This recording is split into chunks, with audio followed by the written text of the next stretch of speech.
Thanks to Imperial is the title. It was almost by chance that I ever went to Imperial College. But boy, am I glad I did. So many things just came out of going to that institution. And you're going to hear some of them. It's a random collection. You can ask me back to do a second lecture when I retire. And I'll tell you about the other half of my career. But anyhow, it's a pleasure to do this. So, okay, let me take you back to the mid-60s. If you lived during the 60s, of course, you don't remember them, but there you are. I arrived at this building, Department of Physics. It was more or less brand new then, a few years old, and was immensely impressed. I mean, it's a beautiful building inside, woodblock floors. I really thought, oh, this is going to be great. Unfortunately, by the time I got to look out the back of the building, I realized that the view there was much less enticing. Anyone who remembers the college in those days, there was a morass as the Imperial Institute was being demolished and the Queen's Tower actually brought out into full glory. I mean, it was a vast improvement in the area, in my view, but there it was. I was arriving with £500 per annum grant from the new Science Research Council, and they sent me a letter telling me that I was going to study for a PhD in cosmic ray physics. The cosmic ray physics was a bit of a surprise because I had agreed I was going to study the theory of waves associated with the aurora. And I assure you, there is the aurora, and you can see there are waves in the aurora. And I don't even think they're fully understood now. And I assure you, 50 years ago, they weren't understood at all. So that was what I was expecting to look at. Well, I arrived in the Cosmic Ray Group in 1966. Here were two of the students I first met, Chris Green, same age as me, and Ravi Sood. Ravi Sood, still a professor in Australia, in Canberra. And he's remained doing what he's doing here, flying balloons to look at gamma rays high in our atmosphere. Chris did his PhD in that area, but ended up working with me in some of the British Geological Survey work you're going to hear about later on. Anyhow, Cosmic Ray Group actually changed its name, which was a big relief to me, because whatever an aurora is, it's got not much to do with cosmic rays per se. So a year later, it became the Cosmic Ray and Space Physics Group, and the bit I was joining was the space physics part. However, they had a tame aurora across the corridor from where Chris and Ravi were in their office. This was a Terella. It's a magnetized sphere and an electron gun, and you can play with the aurora, as you can see here. This is not the one on the top floor of the Blackett building, but it's more or less what it looked like. Downstairs on level 10 was even more exciting because there were, I think, about 8 space instruments being built during the 65, 66, 67. It was the center of the space science universe. The man behind it was Harry Elliott. I've shown him there. He, to some degree, was a mentor for me. Certainly, he interested me in science politics. I got to say, if you can get 3 instruments onto a single spacecraft that is supposed to be a European spacecraft, Harry was a big believer in the European Space Research Organization. He was one of the founders, and he really knew how to make the case for his science. 3 instruments under his control upset our European friends. As the German delegation in the ESRO Science, Technology and Working Group put it, these 2 satellites seem more national than international in character. Indeed, this one is called HEOS, HEOS A. It became HEOS 1 once it was launched. And HEOS, of course, we knew. It allegedly stood for Highly Eccentric Orbiting Satellite. But for us, it was Harry Elliott's own satellite.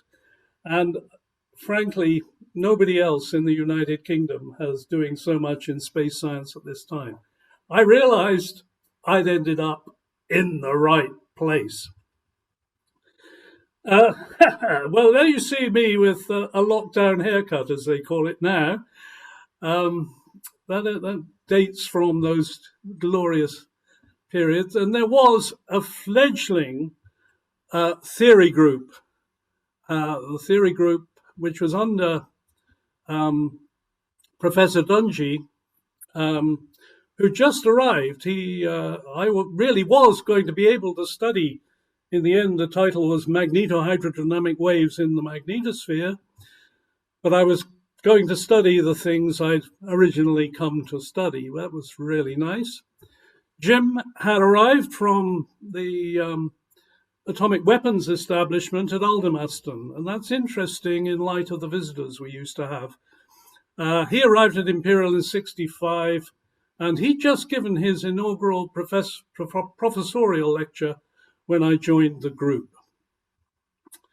Jim's greatest discovery was the basic mechanism for how the solar wind, which blows continuously from our sun, ionized material coming out of the solar corona, coupled to the Earth's magnetosphere and disturbed the terrestrial system. There was a virtue to being a theorist, Jim told me, and Jim had cracked the problem that I've just told you about, the problem of solar wind terrestrial magnetosphere coupling, as he stirred a cup of coffee on the Boulevard Montparnasse in Paris.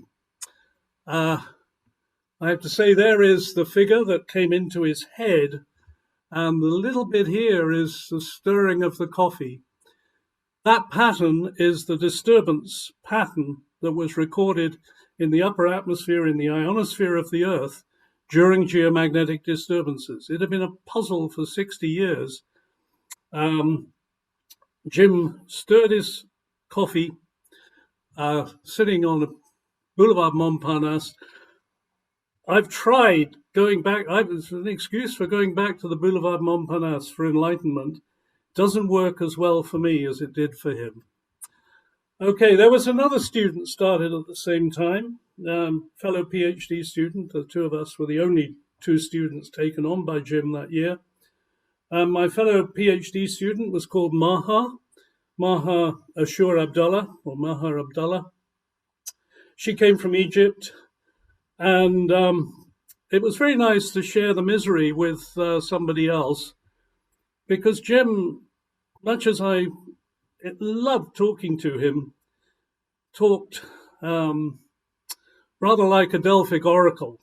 He liked to make you think, and that always made him very rewarding to talk to, as long as you had the time to think afterwards to work out what he was saying. As a lecturer, he was absolutely terrible. Maha and I figured we could have both got our PhDs just from exegesis of his lectures. But anyhow, Maha actually went into the field that Jim was really interested in, and I didn't want to take up. That was computer modeling of the terrestrial environment in space, the magnetosphere coupling to the solar wind. This is from the 1990s, this image, so it's just to show you the solar wind blowing around the Earth. Earth isn't hit directly because of the magnetic shield, which is the magnetosphere. Over on the side here, you could have seen what that meant, what we were seeing, and what it meant in the aurora. And I could talk for a few hours, probably about just this this image or this movie. But for me, for now, it will, I'm afraid, have to serve to give you the idea. The magnetosphere is a magnetic volume inside the solar wind. The solar wind is held off by the Earth's magnetic field. Jim was a controversial figure, particularly in the United Kingdom, partly because they could understand his sense of humour, which wasn't always kind. And he had admirers and detractors all over the globe. It meant PhD was absolutely an endless stream of meeting people from all over the globe. US, Australia, South Africa, New Zealand, but also, interestingly, from Eastern Europe, particularly the Soviet Union. If you remember where Jim worked before, I never really took two and two together, but I wondered if his capacity to get visitors from the Soviet Union was partly because they were hoping to learn what he'd been up to before he came to Imperial. I assure you they wouldn't. But they just, my favorite Russian, we had 3 or 4 Russians who would come by when they could. And of course, we were very close to the Soviet embassy. And Russians who visited, you could tell how secure they were because they normally had to go back to lunch at the Soviet embassy every day. And that's just a pleasant walk across Kensington Gardens. So that's another virtue, thanks to Imperial. Valeria was absolutely a wonderful person, very lively. Her father had been, or her parents had been a friend of Peter Kapitsa, who very famous physicist who was taken from Cambridge by Stalin back to Russia and never allowed to leave the Soviet Union again. But Valeria was allowed to travel. She was not a member of the Communist Party. I actually asked her. But she had some privileged positions. She also was very interested in magnetometry, and that's going to be one of the themes I'm going to be talking about. And she'd more or less almost brought the Soviet Navy to mutiny in the Second World War, which when she was stationed in Leningrad, working on degaussing ships and submarines for the Navy. And apparently Russian sailors are very traditional and do not believe that women should be allowed on ships. That's bad luck. So anyhow, we got through the Second World War, as did the Soviet Union. But and Valeria probably helped a few ships avoid mines. But there you are. She's going to come into the story again. Somebody else who's going to come into the story again is Paul Coleman. He was an American, as you might guess, a very American. He'd been in the US Air Force, and then he worked at NASA headquarters. And then when I first knew him, he was a professor, just starting to be a professor at UCLA in Los Angeles. And he was a real space cadet, very enthusiastic and a great delight to work with. The other American that I'm going to tell you about, and there's probably 100 others that I could have mentioned, is Chuck Sonnet. He had an enormous influence, as you'll see, on my PhD. Chuck Sonnet had been, again at NASA, head of lunar science at one time. Then he'd gone to the Ames Research Center in California. So there's Chuck. He was a lunar scientist, and the first American lunar orbiter, which was called Explorer 33, had, of course, instrumentation from Chuck on it, a magnetometer. You will hear the word magnetometer quite a few times today, to measure the lunar magnetic field. It had gone to the moon and failed to get into lunar orbit, which put it into an orbit around the Earth. It's one you could never have predicted. It actually traced out, as you can see it in this diagram, which is from my PhD thesis, it traced out what we were going to find out was the day side boundary of the magnetosphere. As a result, we had innumerable crossings by the spacecraft of the magnetosphere. Chuck, this was very important to me because I was going to do a PhD on waves on that boundary, and he gave us the magnetometer data. And the interesting thing was the mission had been declared a failure because it had not got into lunar orbit. The fact that science started coming out and new science started coming out, first of all, I have to say in my thesis, the mission was reclassified as a success. Well, it was a success. Many other people worked with the data from Explorer 33. It was a wonderful mission, in fact, doing exactly what it was not supposed to do. Anyhow, so I didn't solve the problems of waves on the magnetopause because we're still working on them.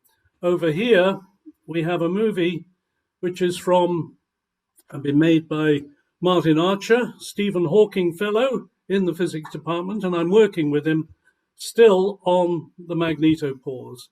Here is a computer simulation of a pulse hitting the magnetopause, bouncing around inside the cavity, and you'll see waves up here on the boundary. They are the sorts of waves that were originally in my thesis, and those were the first time, because what I found in my thesis was that the magnetic field went round in two different directions, one direction on the morning side of the Earth and the opposite direction on the afternoon side. And that was the first evidence that there had to be wind over water, waves, being driven in our magnetosphere. The Kelvin-Helmholtz instability, it's called. So that was a nice thing to do for a PhD. And Paul Coleman, who came, I think, maybe 3 times to see us during the 3 years I was there doing my PhD, he invited me to go and do a postdoc with him at the University of California. This is the most wonderful thing that happened that year. I met somebody called Margaret Kivelson. Margaret was a student. It's very interesting. She had a degree in physics. My original degree was in maths. I was a mathematician who always wanted to be a physicist. I always felt she was a physicist who really wanted to be a mathematician. She did a PhD with Julian Stringer, some of you will have heard of, the Nobel Prize winner. And somehow the two of us, when we worked together, we had contrasting views. We rarely agreed on anything, but it's been a very productive relationship. We met in 1970, and this is our paper, our last paper that we published in December of this year or November this year. And that's in September of last year, we celebrated 50 years of working together. It's a wonderful thing. Margaret and I did a lot of different science together. In fact, we explored the moons of Jupiter together. That's probably the most exciting thing. But I cannot talk, there's so many things she and I did together. I'm actually not going to talk about a great deal that we did together. Okay. Well, after life in Los Angeles, it was something of a come down to come back, instead of bumping into movie stars in the stores, in the shops, supermarkets, come back down to Britain where the sun never shone.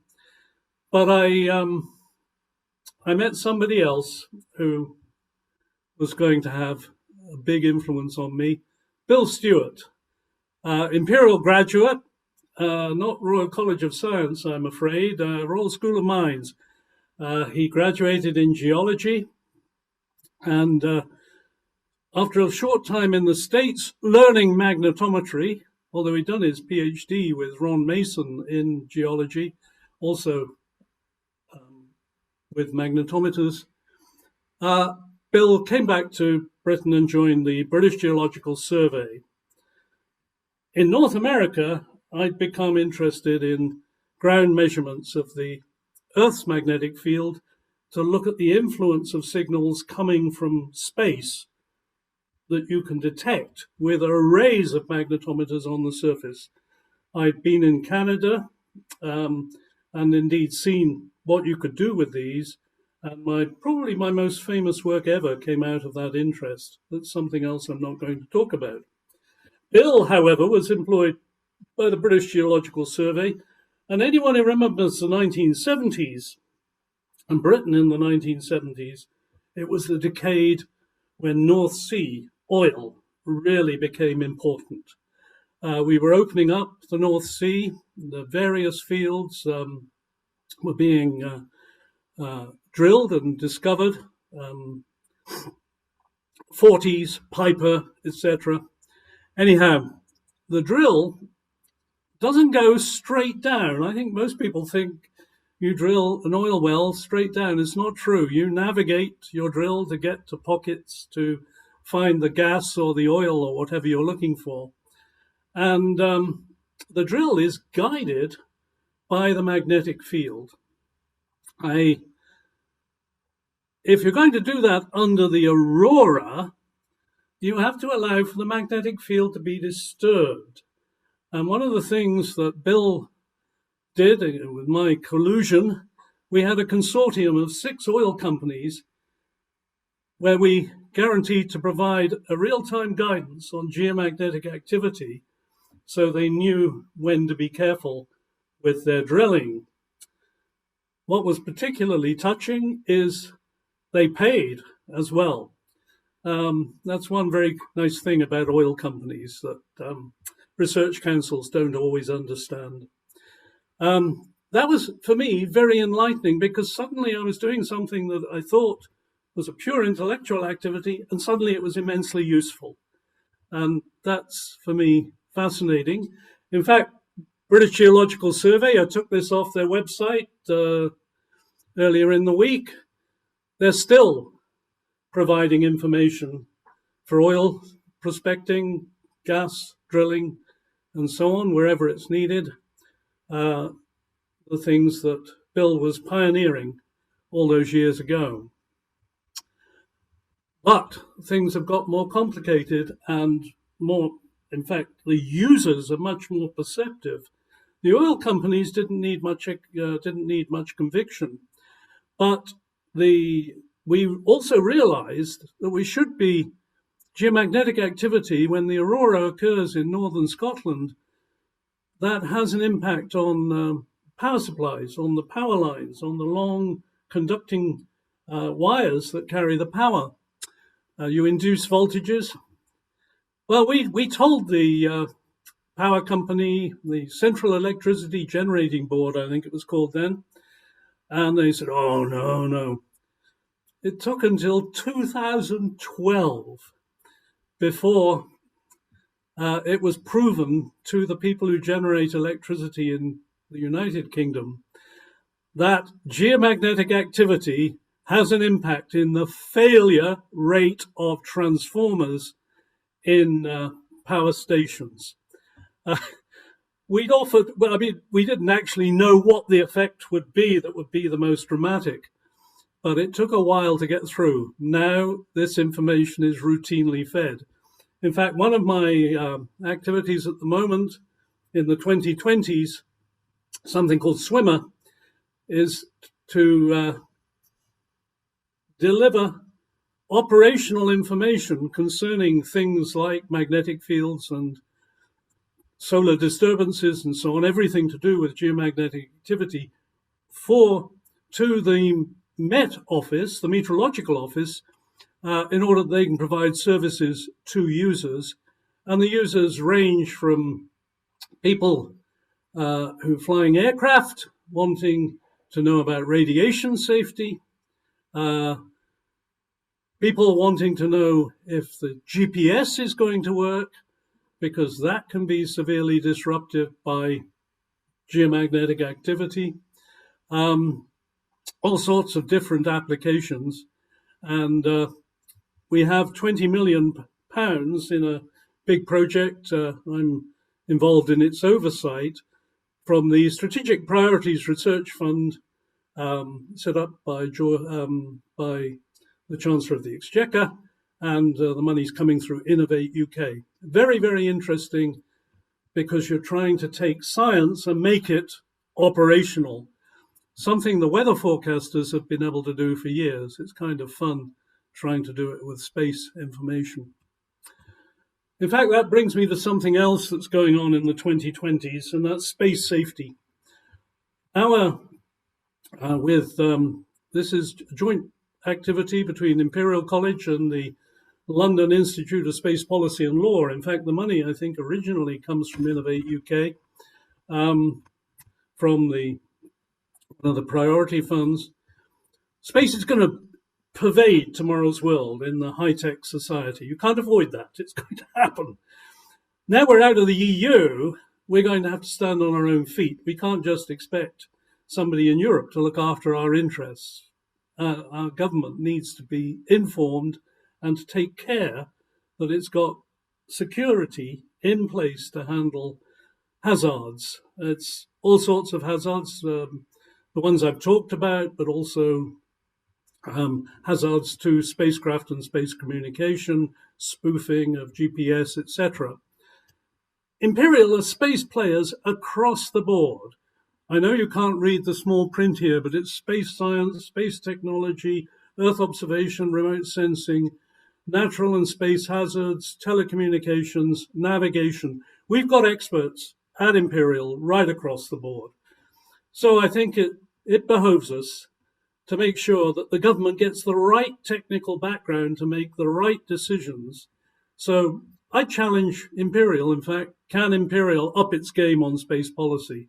I think this is something that space scientists and space engineers should be thinking about. And I'm happy to be working with Jonathan Eastwood's the director, colleague of mine, on this particular thing. Let me take you back to science, because really I'm a scientist. And in Canada, I'd learnt about arrays of magnetometers really being very useful as devices to tell us about what was going on in space, from the signals coming down from space and turning up on the surface of the Earth. And with Bill, again, we set up a chain of magnetometers at the same magnetic latitude from Lerwick to Arendal in south of Oslo in Norway, Kvisteberg near Uppsala in Sweden, and Nuomijärvi somewhere to the west of Helsinki. And this was our start. In fact, now there's a whole chain of magnetometers going north and south. For us, it was actually me. I was really interested in the east-west structure. And what happens beyond Finland? Well, Russia, doesn't it? And of course, this was in the 70s. Russia was called the Soviet Union, and there was a Cold War going on. Moreover, magnetometers are sensitive, as you may have guessed from what I told you about Trustee. There are all sorts of things you can do in the defense area with magnetometry. Could we collaborate in some way with the Soviets? Well, actually, in the early 70s, the time was right in the sense that suddenly collaboration with the Soviets was positively viewed. And so Bill, myself, and a few others with the Russians, with Valeria Trotskaya as the leader, set up a big collaboration. It was very, we couldn't actually exchange equipment for the reason that, on the other hand, we were very anxious to find out what they could do, and they were obviously anxious to find out what we could do. Moreover, we wanted to intercalibrate in some way in order to do the science correctly. Very interesting. There is Valeria. She was the boss in the Soviet Union, the Schmidt Institute in Moscow. It was fun doing this. One of the people I was working with was Tanya Pliasova-Bakunina, and she was told at one point to give me a tour of Moscow. Actually, I know Moscow very well now, but in those days I was new, and she took me to the Kremlin, and this monument is still outside, just by the Kremlin wall. It's a monument to the founders of revolution, and put up by the communists, of course. And somewhere down the bottom of the league there is somebody called Bakunin. And Tanya was, I think, the great-granddaughter of Bakunin. She retained Bakunin in her name. She was called Tanya Pliasova-Bakunina, simply because that name was enough to stop her luggage being searched when she entered the Soviet Union or when she left. She was a member of, therefore, effectively within the nomenclatura. However, she showed me this and then said she was worried that the Great Soviet Encyclopedia didn't really fully describe her very famous ancestor. Could I find her a Western biography of Bakunin? Well, Bakunin, of course, was in the middle of the 19th century, and he was an anarchist, but a great revolutionary, and exiled, of course, to Siberia, from where he escaped to the United States. Very interesting story. It was not hard to find a book about him, which, of course, I then accidentally put in my luggage and forgot to declare when I next went to Russia. Traveling around Russia was great fun.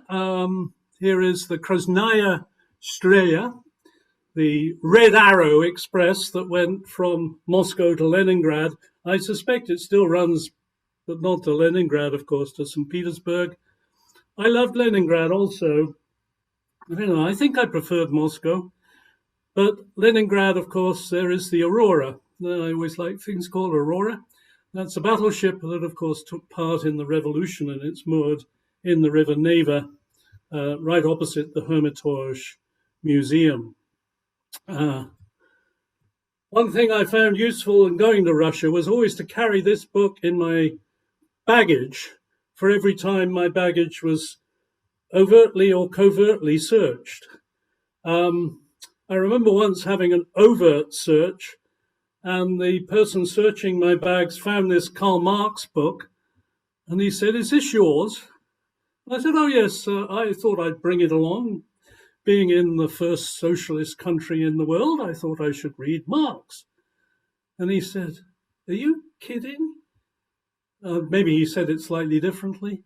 He said, "You must be the only person in the Soviet Union at this time voluntarily reading Karl Marx." Well, I always found it useful. It was a major distraction. It just eased problems. I never did read the book, by the way. Okay, our problems came when suddenly the Cold War went cold again. The Soviet Union invaded Afghanistan in 1979, and that brought the whole collaboration to a halt. It was really very disappointing. Our Prime Minister was Margaret Thatcher, and she felt that we really should not be collaborating with the Soviets. We'll see. She changed her mind. Just wait. So I was holding down a teaching post at Imperial in the 70s. And one day, Paul Matthews, a very nice man who was head of physics from 1971 to 77, turned up in my office. I've got a hint for any of my colleagues listening. It's always a good idea when the head of department turns up in your office to pay attention. And he asked me if I'd like to teach an atmospheric physics MSc course. Well, actually, I thought, wow, I'm interested in the atmosphere. And I think it's not my research, but I was very enthusiastic. And he said, okay, you're on. You're going to work with people in meteorology and figure out with them what you're going to do. And the reason was, of course, the Department of Meteorology was being wound up and was going to join the physics department, be absorbed into physics as a research group called atmospheric physics. And Paul kind of wanted people to join in. I worked on the 10th floor of the Blackett Laboratory, and Paul's office was on the 5th. It only occurred to me afterwards to wonder how many other people he talked to before he got to my office and found somebody willing to pick up the responsibility. Anyhow, I didn't regret it at all. I enjoyed teaching in the MSc, but it also led in the early 80s, the atmospheric physics group had some problems at the senior level, which I'm not going to go into here, but it led in the early 80s when Jim Dungy had retired, Harry Elliott had retired. There was a whole exit of professors in the early 80s, and people like me were having to figure out how to do things in the future.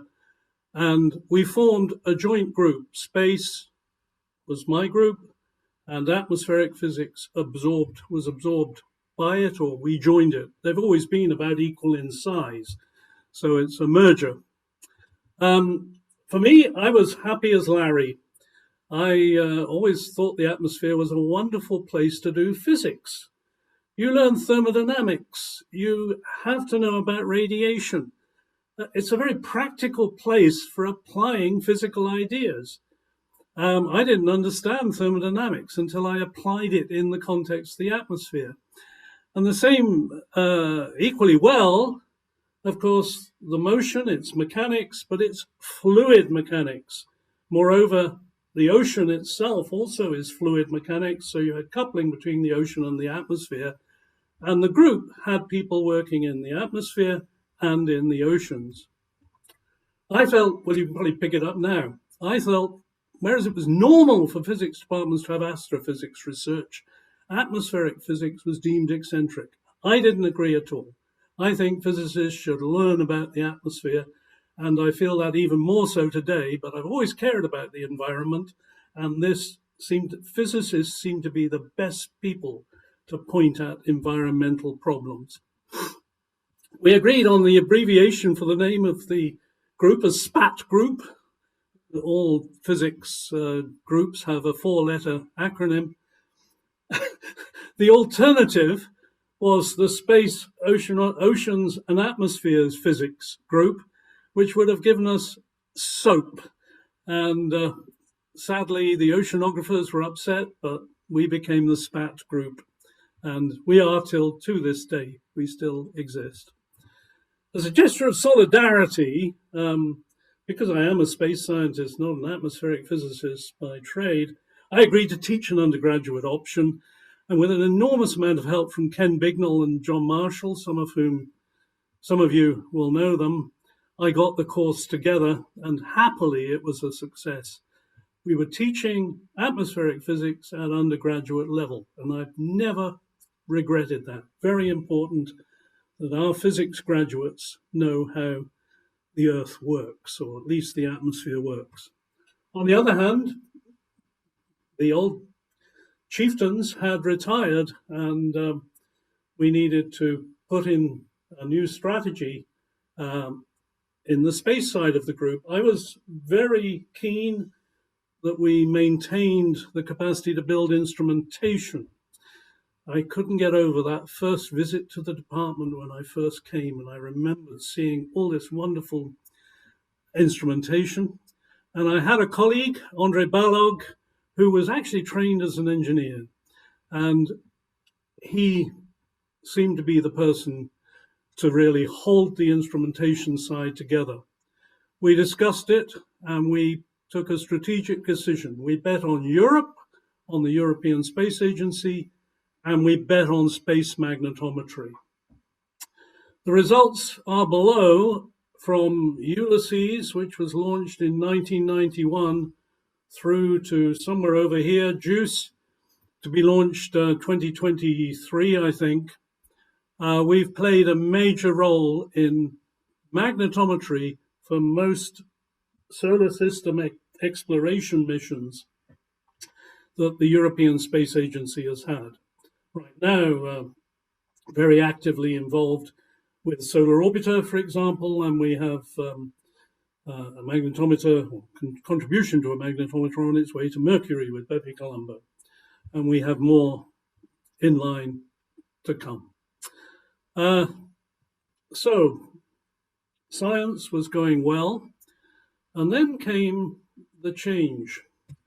This is, I imagine, a fairly familiar person. You see Michael Heseltine, Leon Britton, Jeffrey Howe, and that man in the hat there is, of course, Mikhail Gorbachev. The Cold War is often attributed to Ronald Reagan as the person who ended the Cold War. No, it was really Margaret Thatcher. I like Mr. Gorbachev. We can do business together. She decided she could get along with Gorbachev and she trusted him. That was immensely important. She persuaded Ronald Reagan that this was the case. Moreover, she wanted us to work together. So it's the opposite of what we'd experienced 6 years earlier, when our program with the USSR had been cancelled. So they looked around and they found a couple of scientists with some experience of working with the Russians. So my name came up. I was sent off in an official delegation to Moscow to set up collaborations between British scientists and in the Soviet space program. And space was chosen as a priority because the Russians really they had so much going on in space, and the UK would benefit from such cooperation. So I went off to Moscow the first time, I think possibly the only time I've been an official, well, that's not quite true, but the first time I was a member of an official government delegation. Margaret Thatcher and Mr. Gorbachev got along, and I like Mr.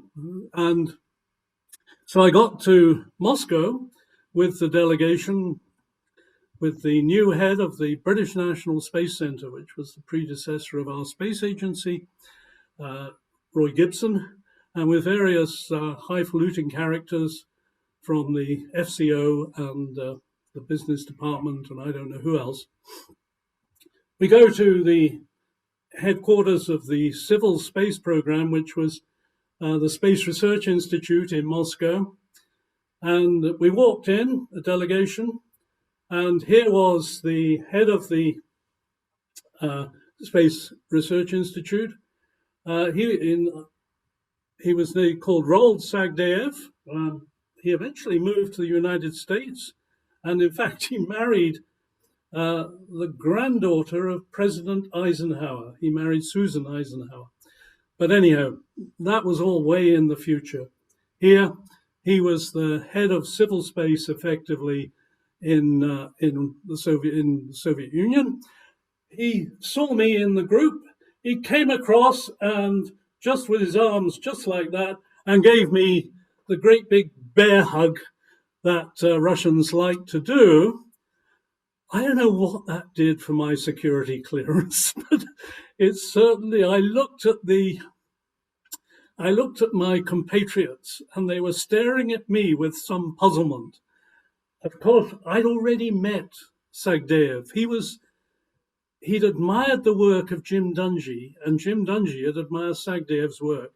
In 1971, both Jim and I had been in Moscow to meet Sagdayev. He'd just come from Siberia, where he'd been running an institute to take this very prestigious job in Moscow. And we had a day of talking science with him. He already knew me. So I tried to explain this, but I don't know. I'm not sure about my clearance even now. And yeah, Sagdayev, very interesting man. And the program we were going to work on was also extremely exciting. We were going to send, the Russians were intending to send probes to not Mars, but the moon of Mars called Phobos. There were two missions, Phobos 1 and Phobos 2. They were going to drop little The one being dropped in the picture there is called a frog, and it was going to bounce around on the surface of Phobos making measurements. At the same time, Mars would be in the background, and we would observe Mars from the mothership. Really exciting. Sadly, Phobos 1 failed. Phobos 2 was partially successful, but failed very quickly after getting in orbit around Mars. And eventually, all our hopes rested on something that was called Mars 92, to be launched in 1992. In fact, it finally was launched in 1996, at which time it was no longer a Soviet mission, but a Russian mission, because the Soviet Union no longer existed. It was an amazing spacecraft. You can see it here. You can see the scale. I think that's Zakharov, who was the project manager of the program. And it just had everything but the kitchen sink on board and a lot of Western instruments. There was a very small amount of UK technology, very large amounts of German, French, and Italian technology, and other Austrian, Belgian. This was when Perestroika and Glasnost, new Russia, all Western European nations wanted to make friends with Russia. It failed. What a disaster. It was a disaster for our Russian colleagues because so much prestige had hinged on this. The spacecraft got stuck in Earth orbit because the fourth stage of the rocket that launched it failed to ignite. And in the end, the spacecraft ended up in the Pacific Ocean. Very, very sad for everybody. 1998, a couple of years later, Europe stepped in. The loss of such major instruments in the Mars 96 disaster had made various governments in Europe, Germany and France, I remember being particularly vociferous, that Europe wasn't doing anything for Mars exploration. And European Space Agency, ESA, was told to get on and do something. And a program was started, Mars Express, to fly with Mars 96 instruments. So they would rebuild the German camera, the infrared device from France, and so on. That was all very exciting, but it suddenly became incredibly important to me because things were gotten into place. And then in the year 2000, I was appointed Director of Science at ESA. That meant I'd become responsible for getting Mars Express built, launched, and delivered to Mars. But there was something new. The British always do things slightly differently to our European friends. The British decided they were going to have a lander. We couldn't just do an orbiter. And that lander would be called Beagle 2. And the confidence in the British was that they built an awful lot of the lander that was launched on the Cassini-Huygens mission. So there was a lot of technology in the UK. Very exciting, but there were 3 years. The money was got into place just before I took up post. 3 years is a very short time to do a development, however much you've gained from the Huygens development. With a British lander, and the whole thing was to be called Beagle 2, and there is the man behind it, Colin Pellinger. Colin actually was already somebody I knew. He was a friend of mine. How did I get to know him? Colin, I'm sad to say, did not have the benefit of an Imperial education. Nobody's perfect. But he and I had met when I was a student at Imperial. How was that? Well, let me take you back to the 1960s. 1969 and the Apollo moon missions. There is the BBC Apollo team. James Burke, Cliff Mitchellmore, and the lovely Patrick Moore. What's that got to do with me? Imperial College is the largest university, technical university in the vicinity of the old BBC in White City. They'd called up Harry Elliott and said, "Send one of your chaps over. We need somebody to interpret all the guff we're getting in the press releases from NASA."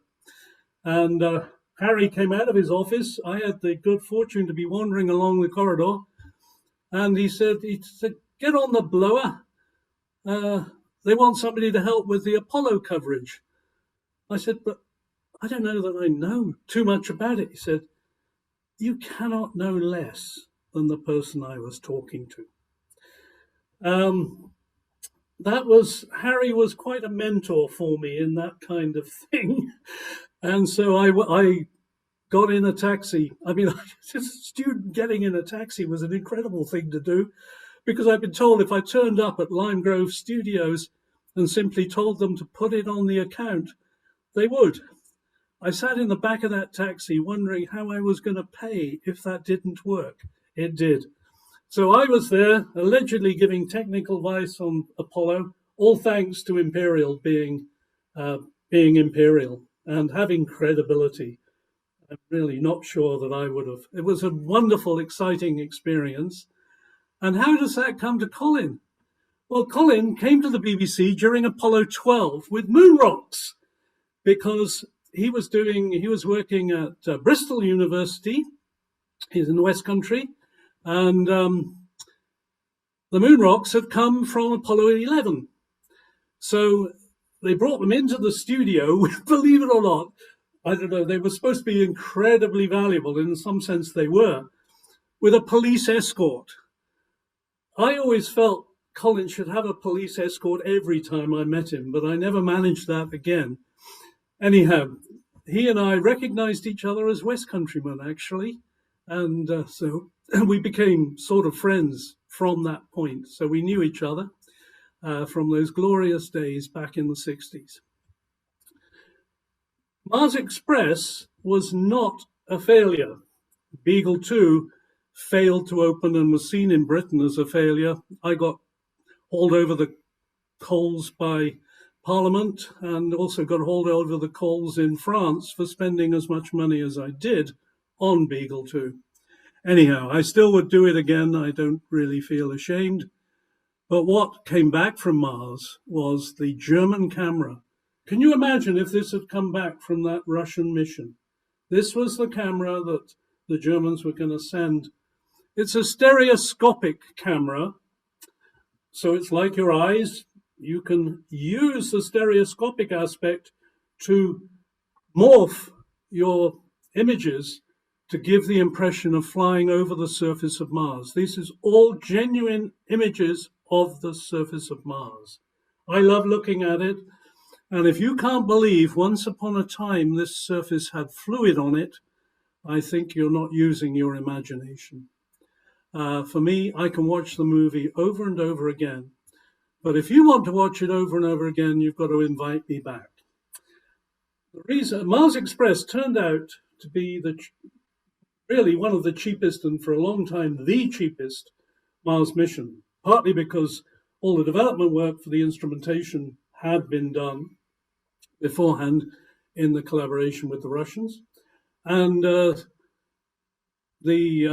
other thing was, this man, Jean-Yves Le Gall, Frenchman, as you might guess from that name, had been charged with setting up a cheaper launch system in Europe in collaboration with the Russians. The Soyuz launcher. It's more or less the same basic rocket as was used by Yuri Gagarin to go into space.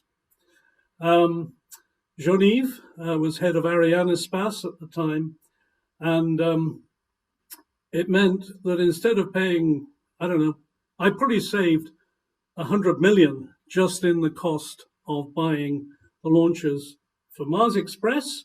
I decided to do it again, so we did Venus Express with the same launcher, and then the next one was GAIA, and I just put this in to show when you're director of science at ESA, you're not spending your time going to the Mars, Moon, Saturn, whatever. You also have to build telescopes. And this I actually cancelled this big telescope called GAIA. It's a mission to the Milky Way, but the advent of this cheaper launcher really got it under the limbo bar and allowed us to proceed. It's a wonderful mission, and later, friends of Imperial College, we're going to set up a talk for you about it, but it won't be given by me. I know a lot about the engineering.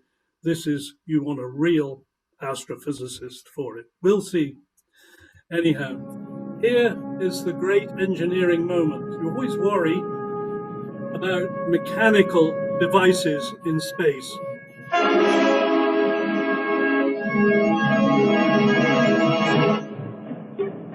This is a shield, which also has the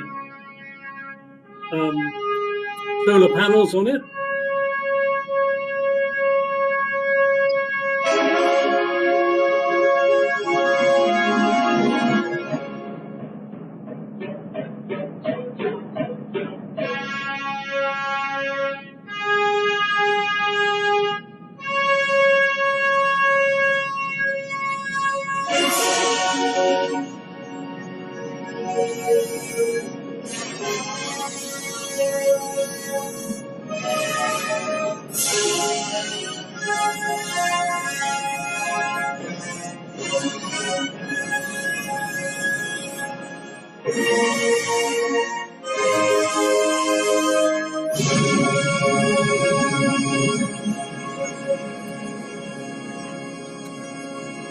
That's the sort of thing you think is beautiful if you're a space engineer.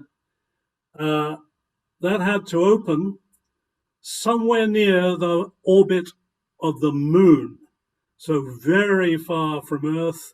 You couldn't send up an astronaut to fix it if it didn't work. In fact, GAIA worked perfectly. That was the test. I think we should have sold tickets for the test. It would have brought the cost of the mission down.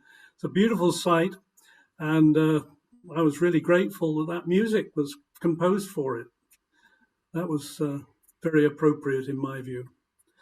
Okay, well, I've talked about all sorts of things and even about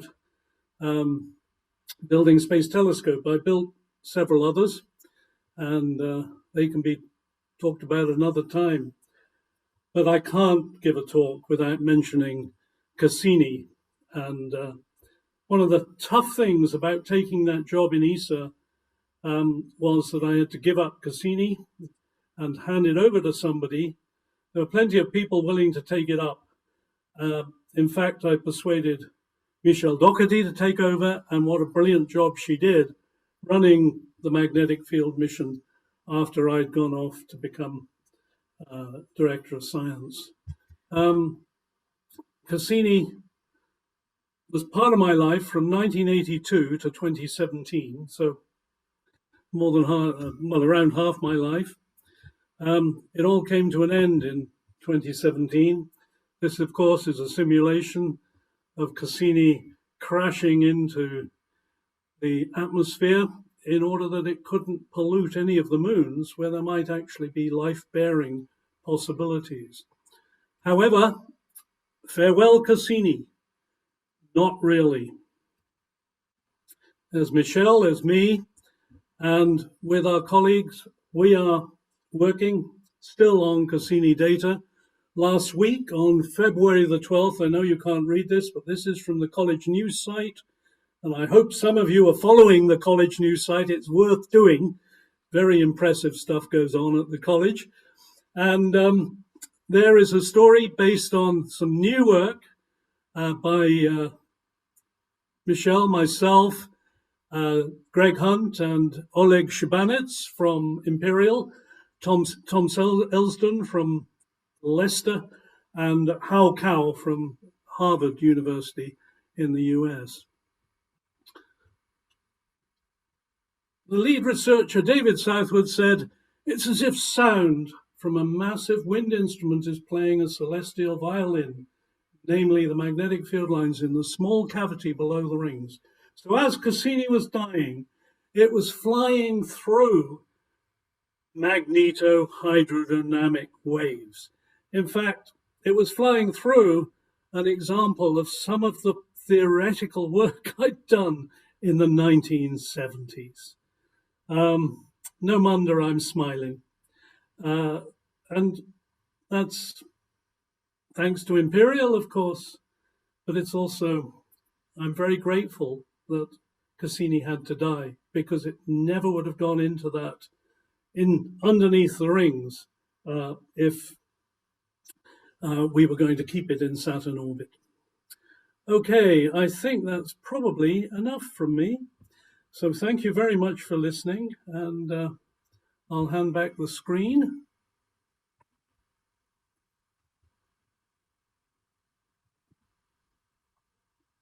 Okay, thank you, David. So thank you, David. And that was an amazing tour of your careers, your many careers. And I think what kind of struck me was, not just the science; it was about the outstanding vision and leadership. And I remember when you kindly took us over to Darmstadt. The enthusiasm that you were greeted with by the directors and the people in ESOC and ESTEC at the time, and the leadership and taking the opportunities that Imperial was able to offer. So very grateful for your time. Thank you on behalf of the members and guests this evening. So we have time for questions. So David, I'll read out the questions so everybody can see them, but you probably you'll have a glimpse of them ahead of me reading them probably. So question from Alan Gilbertson. So how do you see international science cooperation developing? Well, you'll see I've been burnt by my experiences in the past, but also I've profited enormously by my experiences of it in the past. Frankly, space science is neutral territory. It was because we were scientists, we could collaborate with the Soviet Union during the Cold War with the endorsement of our government. I mean, it was nothing totally out in the open. As long as the government wanted to be friendly, wanted a constructive relationship with the country in question. And as you may have noticed, for instance, right now, China, until quite recently, was a country where I think governments tended in the West, in Western Europe, to encourage cooperation. That is no longer the case.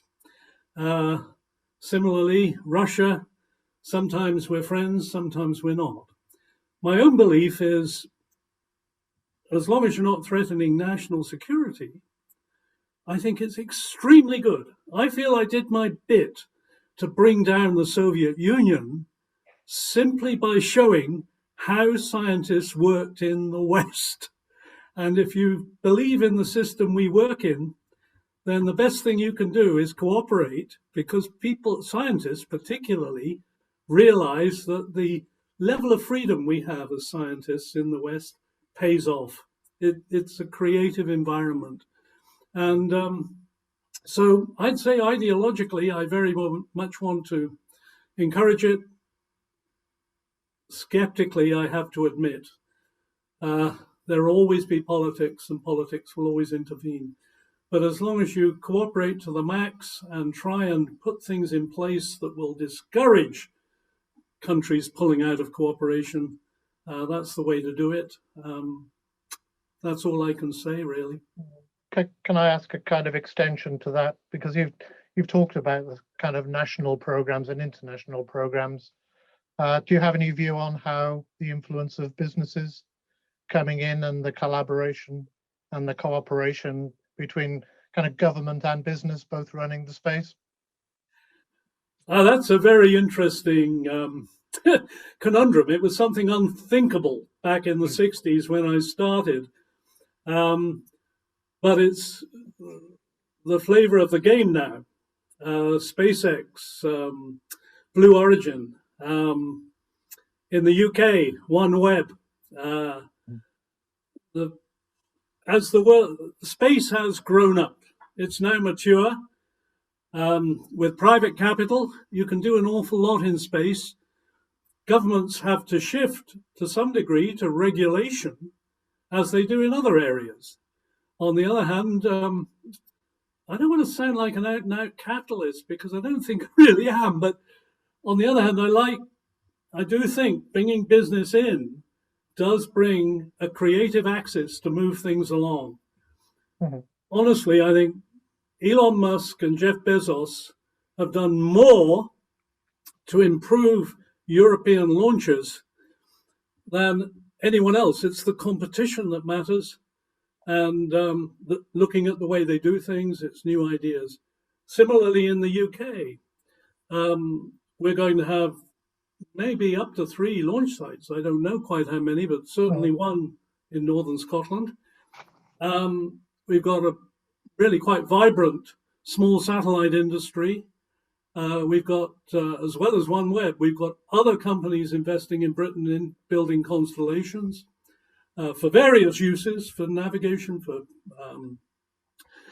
surveillance, Earth observation, telecommunications, all sorts of things, plus science.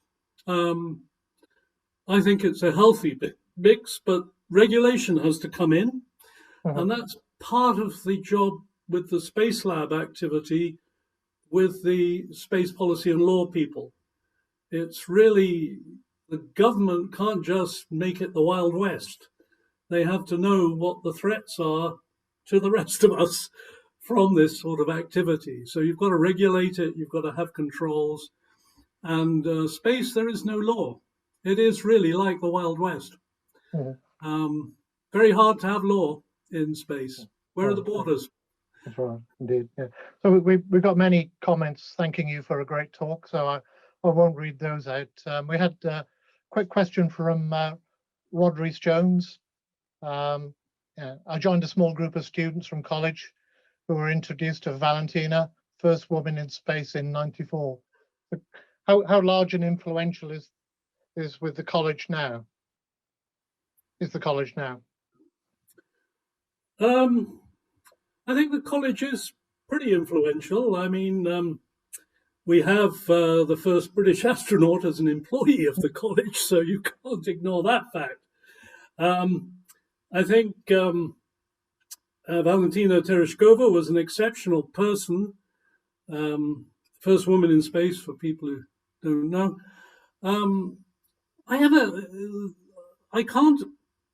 I have some difficulty rationally explaining why astronauts are important.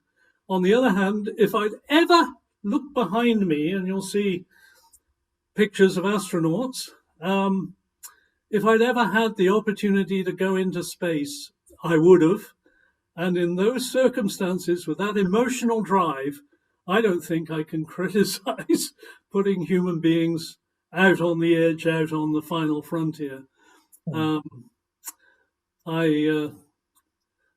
I've always enjoyed talking to astronauts, and I would have loved to have been one. There's a question from Keith Morrell about whether the UK government wants to be a leader in space launch sites and vehicles. The point there being made is it's kind of potentially low volume, low profit. Yeah. So is that a good strategy? So does the UK need it's being done. It's being done with private enterprise involved. It's actually what I was describing. The UK government is really making the commercial environment safe for us to have a launch site or two. It's up to commercial operators to come in and operate the launch site, and there is a lot of business to come. There's very little. There is some public money evidently going into this, but it's for the operators to decide on profitability, and that means a business plan and figuring out how you're going to get a return from doing the launch. From the UK, it'll be small launches, either lifted up with a 747 and then a rocket drop from a 747 to launch. That will be if it's done in the West Country, from Cornwall, for example, or from Scotland, it'll be a small launch, small launchers taking up small satellites. However, the number of satellites launched at the moment is so high, plus these big constellations are coming, they're going to need endlessly being replaced. They'll burn up, so don't worry. It's not a one-way process. The UK, if you look at a map, look to the north of Scotland, and there's nothing much until you get to the pole. You have to do a dog leg to avoid flying over Iceland, but it's a very, very good launch site if you want to go into polar orbit, and many, many low Earth orbits that are used for commercial purpose are polar orbit. So actually, the UK has an asset there. Mm-hmm. I could probably talk more than you would wish to hear about this. Yeah, I think you've got the drift, haven't you? Probably fewer mosquitoes than French Guiana. Not much. I've got to say, you should try it in July in Sutherland. Yeah. Maybe just pick up on one forward-looking question from Nick Oswald before we need to wrap up. So again, fascinating talk, David. What do you see as the most important breakthrough in space science or technology you would hope to be achieved in this 21st century? Actually, it's trite to say it, but reducing the cost of launch. Mm-hmm. And in fact, it's almost there. In this century, we've seen people like Bezos and Elon Musk bring down the cost of launch very substantially. The competitors, the Boeings and the Arianespace, have to match that. And frankly, the cheaper the ticket is to space, the more creative you can be in how you use space. Mm-hmm.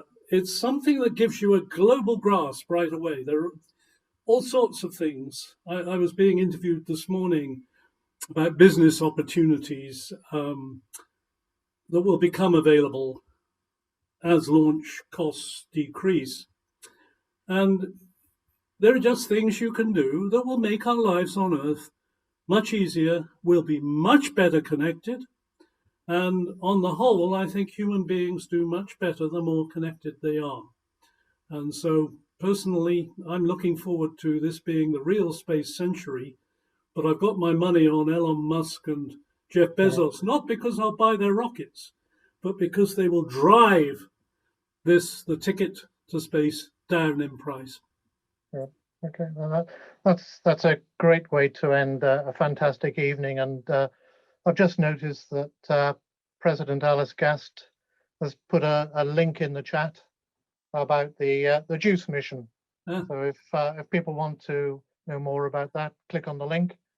And as David mentioned, we're planning Friends of Imperial College program of events through into 2022 now. And again, we're going to have a good mix of topics across the various faculties and disciplines, but you can be pretty sure that space will factor. And if we can combine quantum and space, we will get many people interested.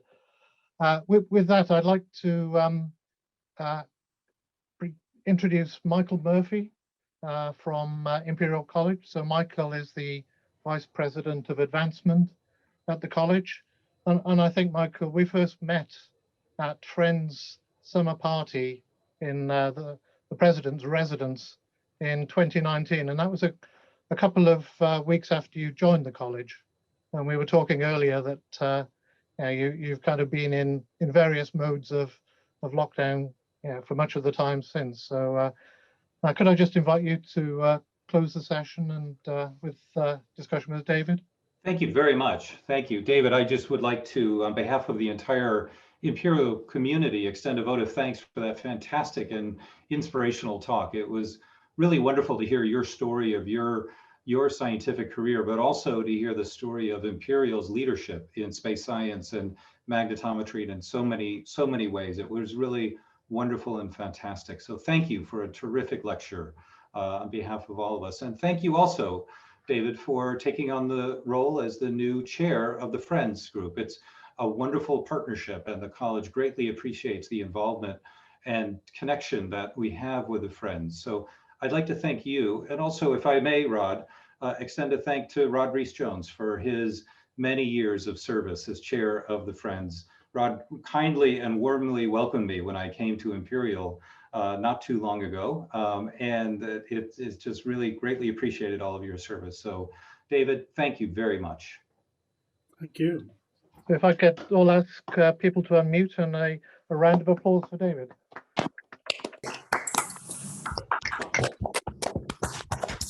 Bravo.